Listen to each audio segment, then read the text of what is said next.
Amateur Girl and Fanboy present the Big Bad Glass Movie Review.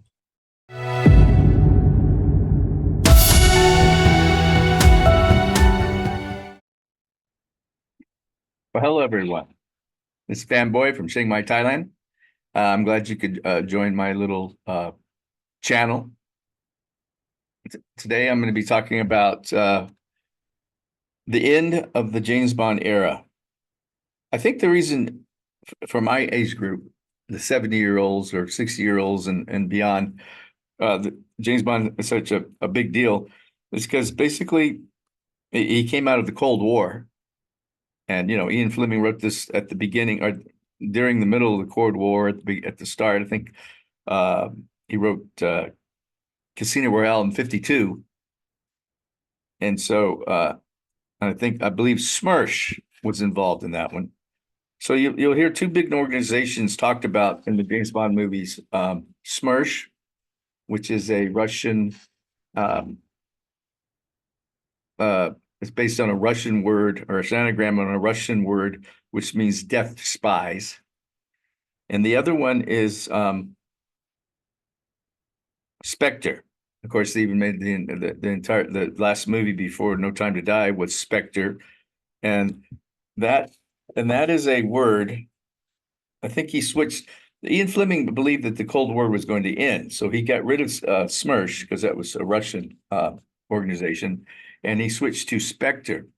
And Spectre means, because I have to actually look at it because it's too long to remember, Special Executive for Counterintelligence, Terrorism, Revenge, and Extortion. Now, that's a mouthful. So that's what Spectre means. So basically, they're a criminal organization, not so much a government, not allied with any government, Russian, American, Chinese, or anything like that. Even though those governments may be involved in an underground level. Another interesting thing is that they're made up in the books of the Mafia, the Gestapo, and Peking's Black Tong. So if you watch the movie Spectre, I don't know how we jumped into this so quickly, you'll see that if you watch the movie Spectre, you'll see at the table, which Daniel Craig eventually joins with Blofeld, all these different types of people. Obviously, top criminals from every country on the planet. And that's Spectre. And so basically that's what throughout the movies to keep up to the moment the movie Spectre comes out, if you watch them all the way through like I have, even starting with Casino Royale, I believe, they start mentioning this secret organization, which ends up being Spectre. So that being said, Fleming wrote his which one is he writing? I'm not sure which book it came out, but he introduced Spectre in, even though I'm reading through all the books now. I believe it was Thunderball. That was the one. Thunderball. So, but let's recap. I've watched all the James Bond, all 26 movies with 6 different Bonds. We started out with Sean Connery. Now, Sean Connery was basically a bodybuilder, a kind of an athletic type, who just kind of like stumbled into the business, really. And I guess the producers and directors liked him, and he worked his way up, and eventually he was hired to play James Bond. So amazing he came out of nowhere, not really a trained actor or anything like that, but he did very well over his entire career. Then came George Lazenby, another non-actor non-trained actor who stumbled into this, just out of pure chutzpah. He was able to get the part of James Bond and then quickly lost it after the one movie on His Majesty's Secret Service. Then we come to Roger Moore, a bit of a trained actor. I think he said he left acting school because he didn't like it. And then because of his good looks, he worked his way up through both the Hollywood and the British movie system, and then eventually through years of almost 20 years of working in television, he eventually, and I guess a few movies, came to take on the James Bond role, and he took it. He was the next to Daniel Craig, the longest time anybody spent in that role. I think Daniel Craig is the longest.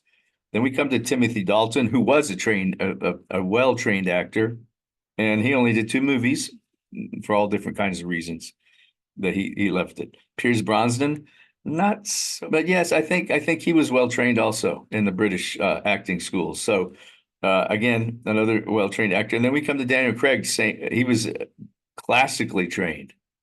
He was heavy into his acting work, much like Timothy Dalton. You know, Shakespeare. He did a lot of stuff. Went through the acting schools of Britain, and then uh, many bit part roles for years. He was doing all these little parts, and finally, I guess because of Layer Cake, I think Layer Cake's the one that really pushed him into the forefront to be the James Bond. The director of Layer Cake, interesting enough, is a guy ended up I believe doing the Kingsman. So now so all those Bonds, all those movies. Now we come to Daniel Craig and the first movie, Casino Royale, which was an excellent movie. Now Craig was on the fence for a long time. He did not want to do James Bond. He said it will just ruin, I want to be an actor. This is going to mess with my career. I'm going to be stuck in this role. I'll be typecast, blah, blah, blah. A lot of that's true. But then he did Munich with Steven Spielberg. And I guess he told Spielberg that he was they were asking him to do James Bond. And Spielberg said, do it. It says you might not get another chance. I'm sure Spielberg's a big James Bond fan. Indiana Jones is just a ripoff of James Bond. And Lucas himself said that he wrote it, as an inspiration from James Bond. And they even chose Sean Connery as the father, just to, put a little finer point on it in Indiana Jones and I can't remember the Last Crusade. That's it. Yeah. So Spielberg said, do it. You might not get another chance. So this is a good opportunity, lifetime, blah, blah, blah. And so uh, Craig, who does not do very many interviews, said at least in the one interview he has done, or the one of the few interviews he's done, that he decided that, yeah, because of Spielberg's advice, he would do James Bond. So there you go. The longest Bond ever, only did 5 movies: Casino Royale, Quantum of Solace, Skyfall, Spectre, and the notorious No Time to Die.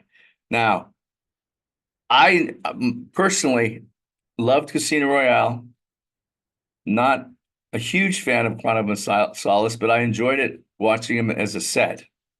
Uh, uh, so it was. I like the French villain. He's pretty weird. That I think that French villain was also in Munich too. So that's is a weird connection to Munich right there. Then there was after that came Skyfall, which is a fantastic movie. I could watch that. I could watch Casino Royale and Skyfall over and over again. Those are such 2 great movies. They got the great villains, those 2 great actors, Mads Mikkelsen, I think you pronounce his name, and then the Spanish actor Javier Bardem. Those guys are fantastic actors, made fantastic villains. It was just those are great movies. Spectre, again, Sam Mendes. I think he came back and he directed that one. High class director working on James Bond movies, which is always awesome. He, Spectre introduced Blofeld, and then Bond's part of the Blofeld family. I thought it worked fairly well. Some say it didn't work. I enjoyed that whole family, tie-in. It's, the world is small, right? It turns out that you're the villain that you come up against the most turns out to be your half brother or something like that. And then comes No Time to Die, which I guess at this point it was time to die for James Bond.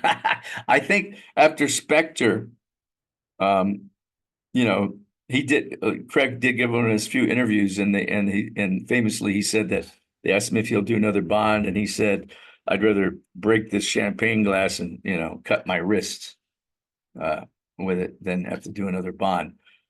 So, you got to take him at his word. So they probably lured him back with lots of money, of course. And he probably said, if I can, like Brando, if I can get the shit kicked out of me or die, I'll do the part. I don't know. I don't know why it's like in Brando's contract, right? He always dies or gets beat up horribly. So the same, I think that maybe I'm just guessing here. Craig decided that he wanted to you know, kill me off. It'd be interesting. Never been done before. You know, longest running franchise in history. We're going to kill off the main character.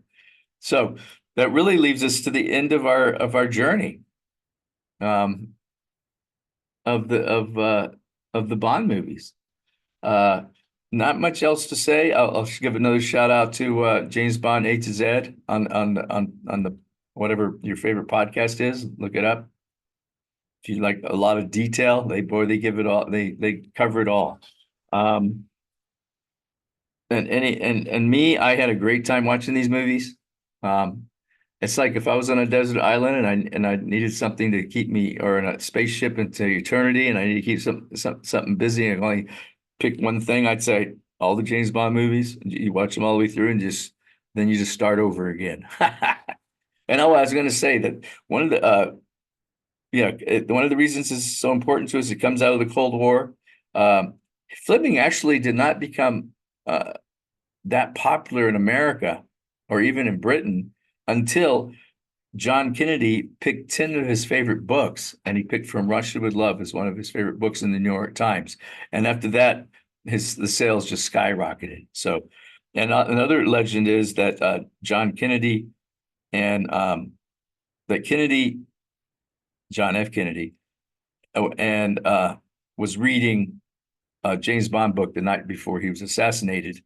And oddly enough, so was Lee Harvey Oswald. He was also reading a James Bond book. So as you can see, very influential. I don't know what you can read from that.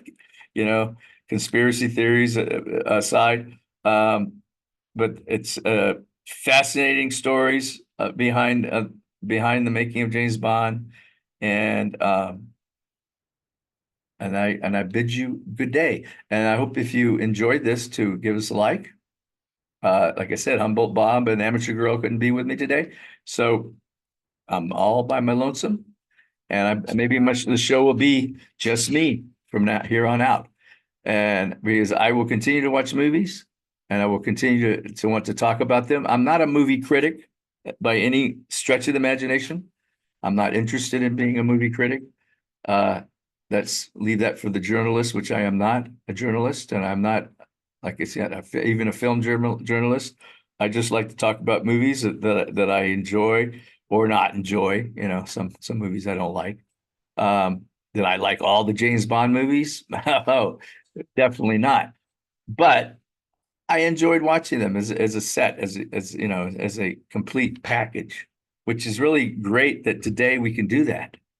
In the old days, is the idea that you could actually do something like this was out of the question. But my God, at my age, having started watching Dr. No at 10 years old, and now being able to watch all of them up to the actual point where James Bond dies, which is crazy, I get to do so at 70 years old. So